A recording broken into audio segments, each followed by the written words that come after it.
Welcome to Determined Women of Destiny, powered by Rude Rangers Entertainment. I am your host, Yvonne, the Motivator. Man, this is the show that gives you the business, the good, the bad, and the beautiful of female entrepreneurship, providing business empowerment through inspirational motivation. April is a month for many things. You know, April showers bring May flowers, and and spring is coming, and the weather is warmer. But a lot of times we forget that April is Autism Awareness Month. And I have a guest with me that is a mom of a young lady who is on the spectrum. And she's going to give us, a life in the day of type thing, and give us some resources, and just uplift those mothers that have children that are on the spectrum.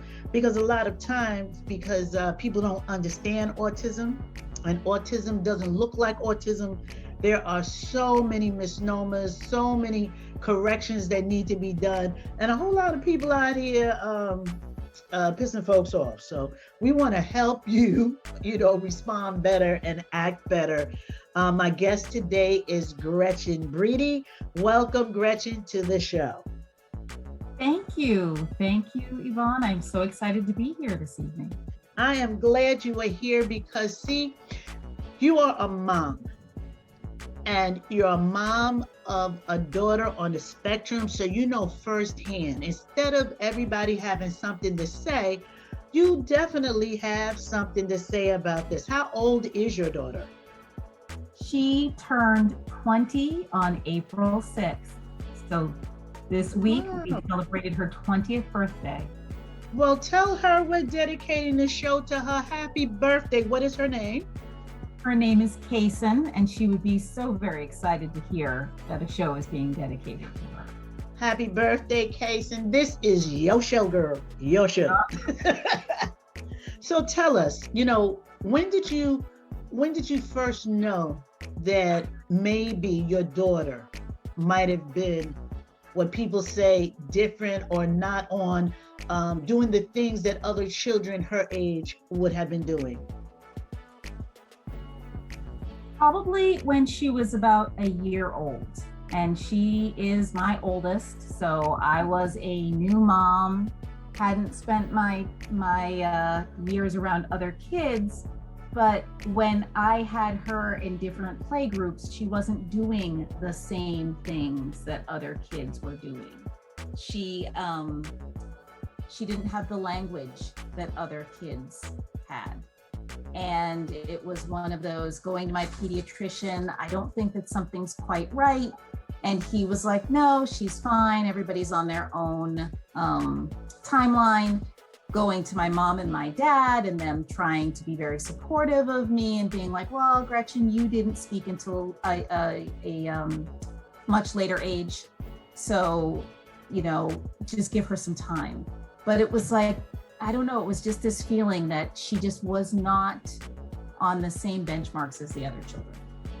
Okay, and you said you went to the doctor, and she's like a year old already, and the doctor's like, no.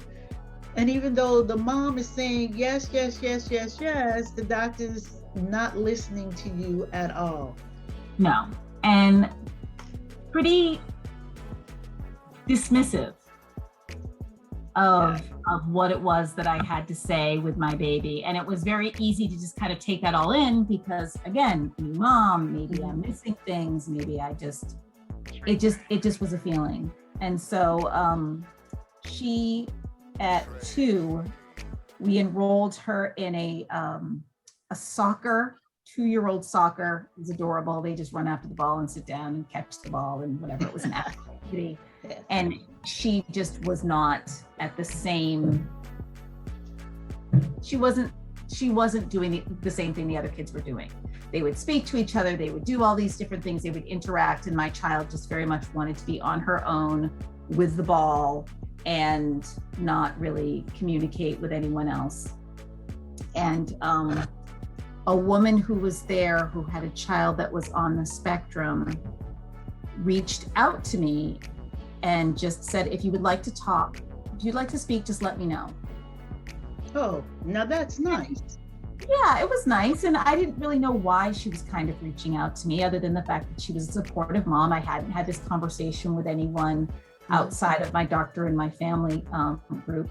And one afternoon during soccer, I just sat and I don't know, we just started talking and I was crying and she listened. And by the time I got home, she'd sent me this email and said, there are things called specialists, pediatric specialists that you can take your children to, and developmental pediatric specialists.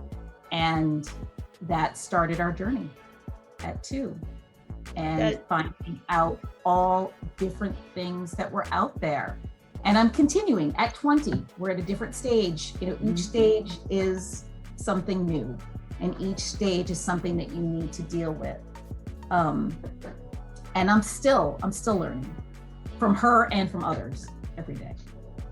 Many times on the show, my listeners have heard me talk about the health disparity, especially amongst, people of color. My granddaughter is also on the spectrum. At 11 months old, I said to my daughter, I really think there's something going on. And, my daughter says, Ma, you always think something's going on. I'm like, no, really. She's not answering to her name anymore. And she was very good about looking at you and saying either hi or hey. And she had to stop doing that. So by the time she was 18 months, finally my daughter gets up the nerve to ask the doctor, and doctor's like, no, why would you even say anything like this? And at 24 months, he's like, oh, okay, I'm going to refer you to. So all of a sudden now you can say yes. And it's just the way I believe that doctors feel about us. Yes. With our children, and they don't listen. But at least you had someone in the early stages to say, okay, this is what you can do. So now you were able to find a doctor that could help you do what you needed to do. And I went back to my pediatrician because I was so excited. We had gone to this developmental pediatrician. We had gone through all these tests.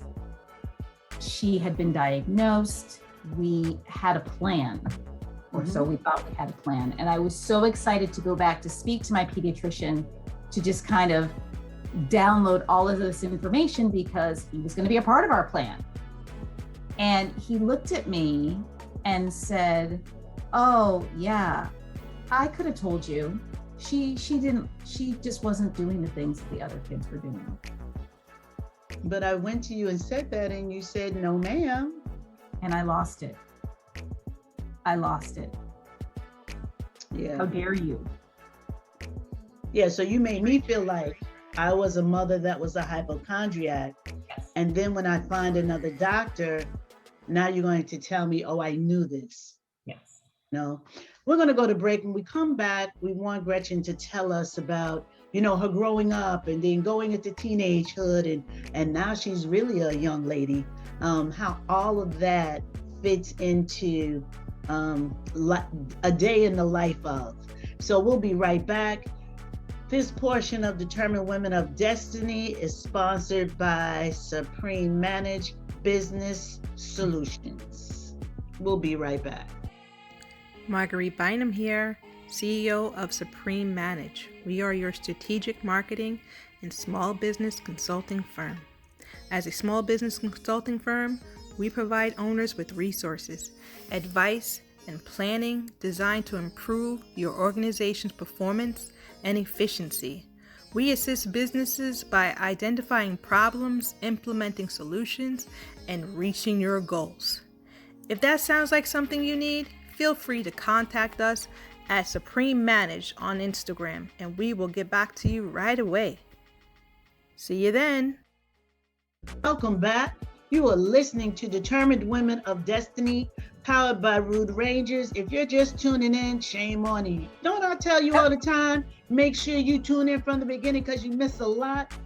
I am with Gretchen Brady today.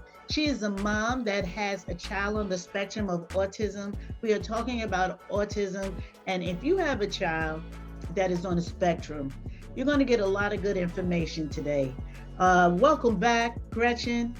Again, the information you're giving is like so fabulous.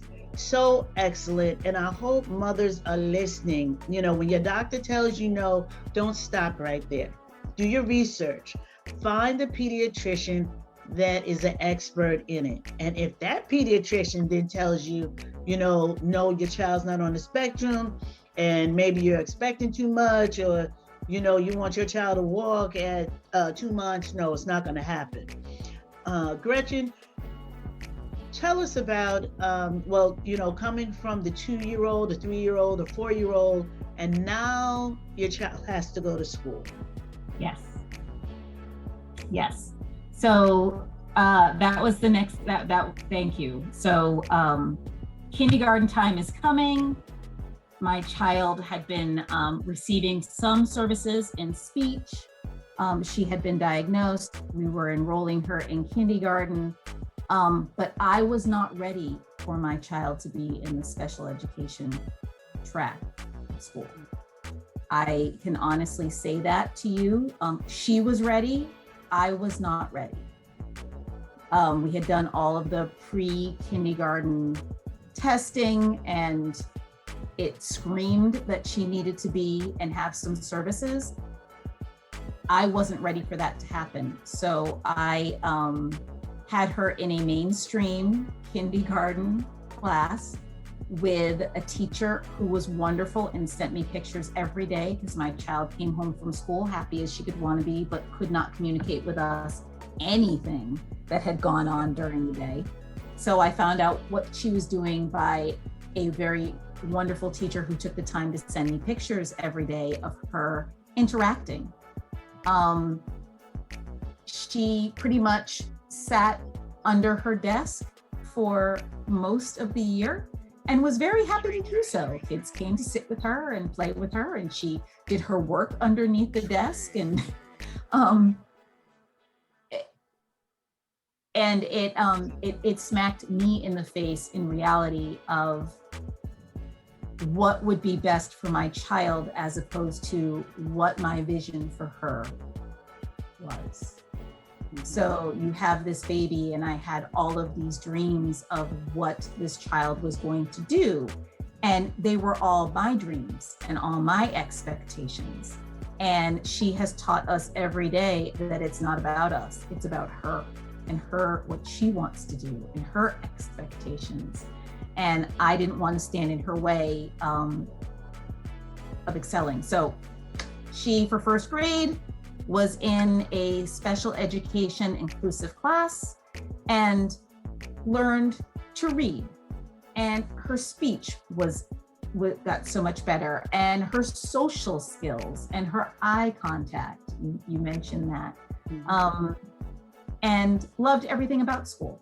So we got through K through 5 here in New York, as that was elementary for her at the time. And the special education program at our school was outstanding. When they say it takes a village, it definitely did to get her through elementary school. But all of the things that went along with that, it was a process, and it took a team. Yeah, my granddaughter, who's 6 going on 7, her speech, she says words. She doesn't have complete sentences like "come go to the car with me" like a 6-year-old would, but she'll say "car going," you know, or just "car," and the next thing you know, she's in the car. So you know that's what she's doing. She's going to the car. But you said, what I really liked, you said she would sit under the desk, and her friends would come under the desk with her. I am just so blown away that no matter where my granddaughter goes, she always has friends. I'm like, the kid that can't speak is a kid that everybody wants to be around. I mean, she's a lot of fun, you know, she's a silly kid. But yeah, all the kids are like, "Oh, Claire, Claire, Claire." And Claire's not looking at you. She's not talking to you. She's not thinking about you. But everybody wants to be her friend. And I think that is just really great. You know, you gotta love kids. Some kids are mean, but most of them, they're like really great. She had a young man in kindergarten who lost his father in kindergarten, had a heart attack. And they were, I didn't know this until first grade, but he was one of the people, well, I saw him in pictures, but he was one of the people who would come and sit next to her and they would play and they really connected. And in first grade, we were at a back to school night and I got to meet his mom and I'm like, oh my gosh, you are the mother of this wonderful boy who has been spending time with my daughter, who thank you. And she burst into tears because he had such a rough year and had been going through so many things. And she's like, your daughter was there for him to be able to have that connection with and have that bond. And we laughed because third grade, there was some program that was going on and my husband was running late to the program and she didn't want to start until he got there. And I'm like, yeah, we need to start. And he thankfully got there very quickly. But during that time frame, she was crying and they went and pulled this kid out of his class. Oh my goodness. So that she could come. And he sat with her and she immediately calmed down. And he was like, and Daddy will be here soon. And then you can do the program. And then Daddy walked in the door and he went back to his class. And I had to be like, how often do you do this? How often is this poor kid pulled out of his class? That's wonderful. Amazing. And the friends that has been very, to your point, the friends along the way, the kids that have been so helpful, the teachers that have been so helpful, the therapists that have been so helpful. But it really has been a journey of getting to know things that kids can be eligible for. Mm-hmm. Yes. And things you can ask for. As a parent of a child who has autism, that's all that you are, because all of these kids are different. Every single one of them are different. They have different needs. And, autism is just such a very broad term. And there are so many different kids that do so many different things. But we as parents, and I think that's what you were talking about before, as minority parents, finding out what those things are and what those services are for our kids to be able to participate. Yeah, it's not widely known. It's like if you happen to find out about it, it's like a diamond in the rough. It's like under coal. You have to dig for it. Then you have to pull the diamond out and polish it up. So you have to do all of this just to find a soccer team 45 minutes away from your home, because you want your child to have interaction that they can absolutely have, because the regular soccer team for their age, they're not going to be able to participate. But I do love your transparency. You said, I wasn't ready for my child to be in special education classes, but my child was ready to get on that bus and, just interact. But you weren't ready for that to happen. And thank you for that transparency. And I know that you have another child. So how was it, when you got pregnant the second time? Was there fear, and what was the process of, okay, we're pregnant again, we're going to have another baby. What are we going to do if by chance this child is on the spectrum of autism? I had that thought and I had that fear, but briefly. Mm-hmm. It quickly turned, and I don't tell many people this, I have a son and he's 3 years younger than my daughter, and he is one of the is the nicest young man. He adores his sister and would do anything for her, and she is so flippin' mean to him. He is. I love my daughter. She's so mean to him, and he is like, Jason, let's do this or let's do that, or he watches out for his sister, and he looks over his sister and tries to be her voice. And one of the things right now is that that's not his responsibility. I don't want him. And that was very, very, it came very quickly. She's 3 years older. He had speech. He had a lot of speech. He is very much like his father and talking very, very early. There would be questions that we would ask her and he from the car seat would answer. And it was a very quick thing to be like, no, we're asking Kaysen. We're not asking you, we're asking Kaysen. So she needs to be able to answer these things. She needs to be able to do these things. But he doesn't want to see her struggle. He doesn't want to see her struggle. So he often speaks for her and does for her and is her mouthpiece. And that has been an issue where we have had very real conversations. He's older, you know, she's 20, he's 16, he's 17 in a couple of weeks, that, you know, you will have each other always and that you both need to look out for each other always. But we're in the stage right now of making sure that she is not his responsibility. That's something that's really great.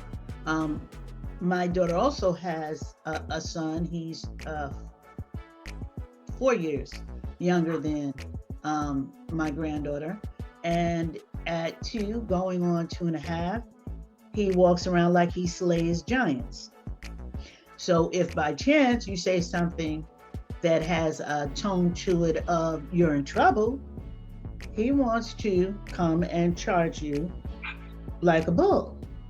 And we're like, you're going to get hurt many days for this type of behavior, you know?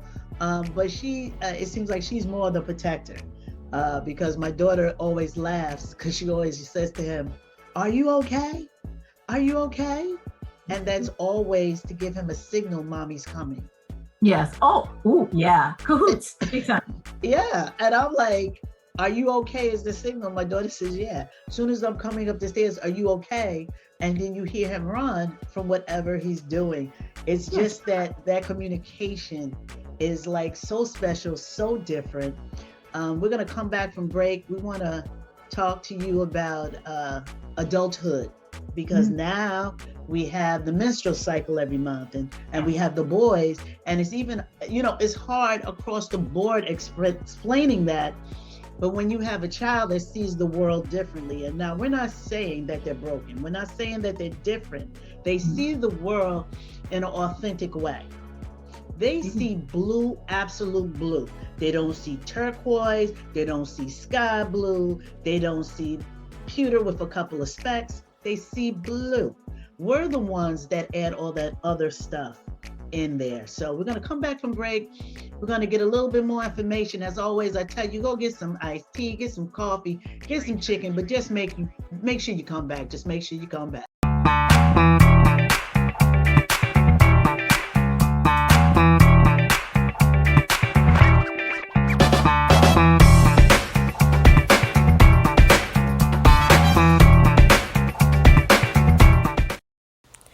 Shaniqua Levin here, CEO of the Women's Diversity Network. We are back at it with our 4th annual Diversity Summit. Although we're virtual, we're still bringing you engaging workshops, cultural entertainment, and diverse food. That's right, you heard it correctly. You can receive up to 25% off your meal at several restaurants just by showing your summit receipt. You won't want to miss this year's summit. We have workshops that are returning and new ones as well. The summit starts next week and runs from April 19th to April 24th. On Monday, our keynote panel will discuss cultural tensions during the pandemic. Tuesday's workshops are how to be more diverse and inclusive, and we're excited to feature cultural safe space conversations, which provides a platform for cultures to address issues of concern to them. Wednesday's workshops are channel your inner boss, electing moms and breaking down barriers for women, maternal mortality advocacy, and a workshop for youth called It's Okay to Not Be Okay. On Thursday, there's movement building, a strategy for change, Warriors of the Sunrise that discusses the Shinnecock Nation, destigmatizing abortion, the gender spectrum, and how to be an ally. Friday, we have how to raise a strong, smart, bold girl, the People's Plan for Police Reform, creating empathy, and a conversation about the Black and Asian divide. On Saturday, we conclude with a financial planning workshop and a self-care workshop. Each day will feature diverse entertainment, and our restaurant list will be published soon. Tickets are $25 for the whole week, and we offer discounts and scholarships. Get your tickets today at www.womensdiversitynetwork.org. Welcome back. This segment is sponsored by Vera Moore Cosmetics. Please visit VeraMooreCosmetics.com, and when you go and make a purchase, put in the code DWD for your discount. No, I don't know how much the discount is. We just thankful that Miss Moore said she's giving us a discount. Go get your lipstick.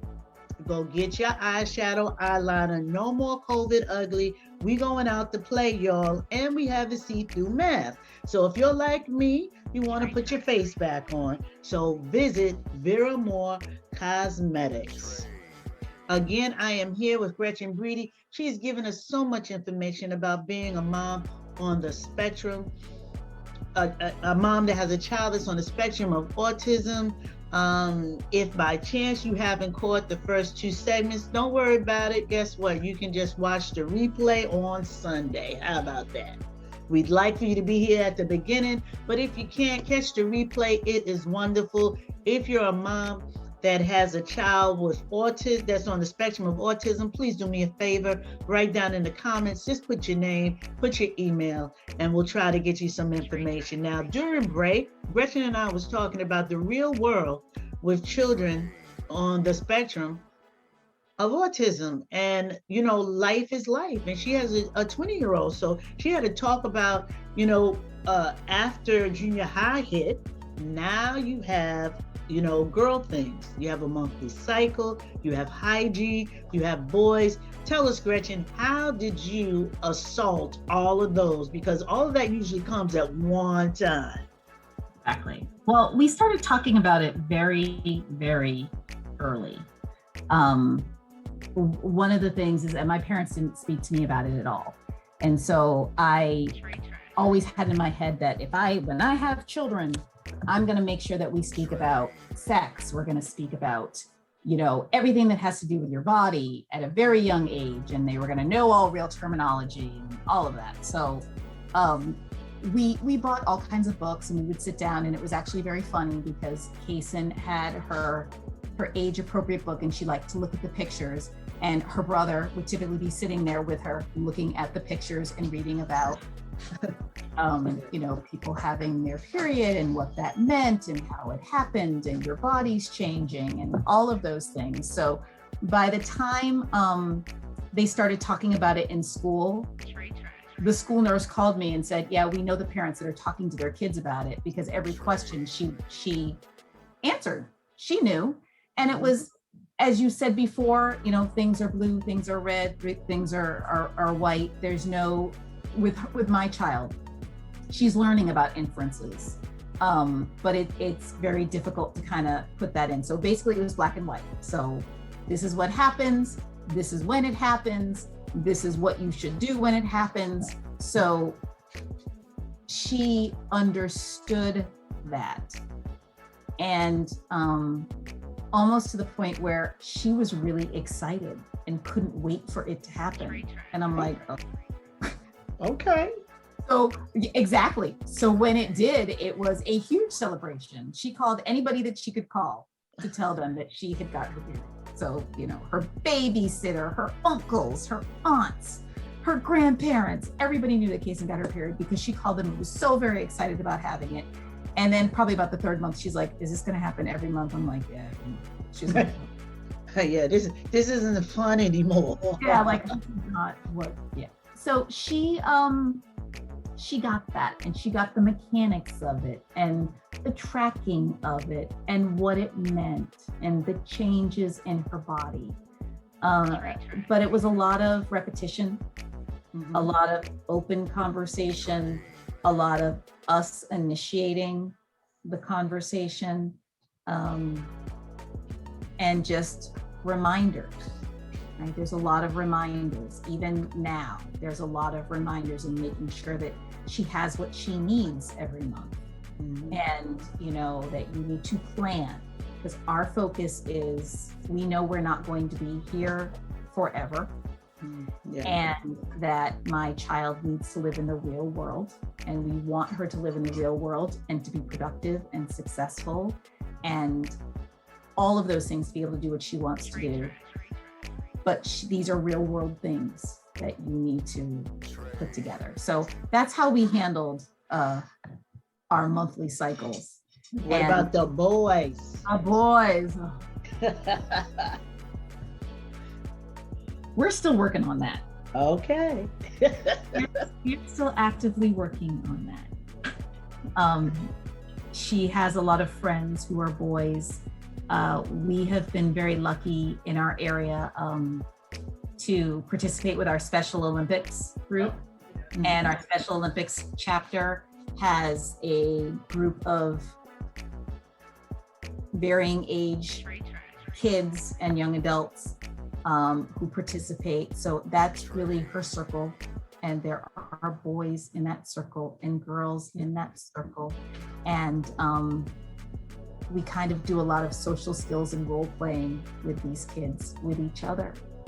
So it's a lot of talking. It's a lot of discussing appropriate behavior, inappropriate behavior. So that's a constant conversation. We're still dealing with that now. Okay. Well, what type of encouragement would you give mothers that have not just daughters, just children in general that are on the spectrum of autism? Because sometimes it could be frustrating. Sometimes my daughter just breaks down because there's things that my granddaughter can't do at her age that she should be doing if she wasn't on the spectrum.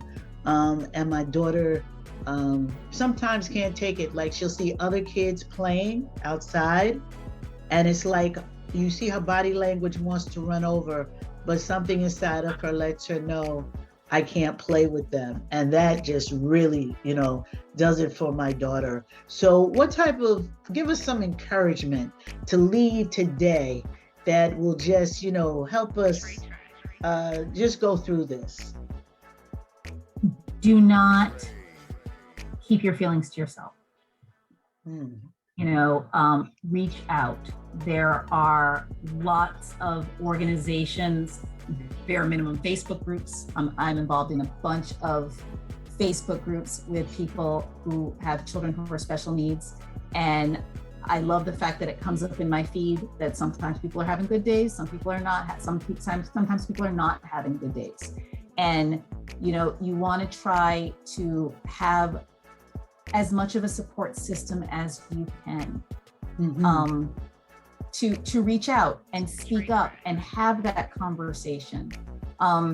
You are your child's biggest advocate. You're it. No matter what the school says, because quite frankly, in our experience, we find that the school is trying to save money. They're a business. I get it. Right. They like to say, well, we care about all kids. Yeah, that's great. My kid is the one that's the most important right now because she's mine. And this, fight for things that you need and want for your child. Attend the meetings that the school has. Speak to other parents. Go on the websites and see what government agencies in the state that you're in have to offer. But it's just really keeping yourself open to conversations and not isolating yourself, because it is. And in each level, there are things that I mourn. My child did not go to the prom. My child is in a college program right now, but I was very excited about her doing these things. But that was my vision of her journey. Right. Not her vision. Mm-hmm. So whenever I have that feeling of, getting the driver's license or the learner's permit or getting excited about all these different things, that's my journey, not hers. And so it's remembering that too. And understanding there's a ton of stress. I mean, I am in a home. I've been married for a long time. I have a wonderful, supportive husband who supports me, who supports our children, who is extremely involved. Everybody doesn't have that. And this is a lot of stress. This is high stress. Keep yourself open for help, for respite time, for mommy time, just to be able to I need a minute. And if you can get it, if someone offers to have that opportunity, take it. Take care of yourself, because you being healthy, mind, body, and spirit is only going to benefit your kid. Well, Gretchen, we thank you so much for all of the information that you've given us. Again, I will encourage you, if you have a child that's on the spectrum, please in the comments, leave your name and an email. So this way you can get some information, join some groups. I'm definitely going to tell my daughter to go on Facebook and look for, some of those groups. Sometimes you just need to know that there's another mother out there that has a listening ear. Don't feel like you can't reach out to someone. And if you do, if that's not the someone, hey, there's a whole lot of people on this blue ball. And they may not be around the corner. They may be in another state, but if they can be encouragement and helpful to you, take that encouragement and that help. Determined Women of Destiny is sponsored by Slinger Haskell Funeral Home. I have been your host, Yvonne, the Motivator Man, and my creative producer is Rudy J. Brady. That's right, the name sounds the same because Gretchen is my producer's wife. I thank you again, Gretchen, for being on the show. We'll have to have you back because I know there's so much more information that we didn't get this time. But that's okay. We'll have you back on and you can give us some more information. So everybody, peace and blessings. Remember what I always say, keep doing what you're doing until what you're doing gets done. I'll see you next show.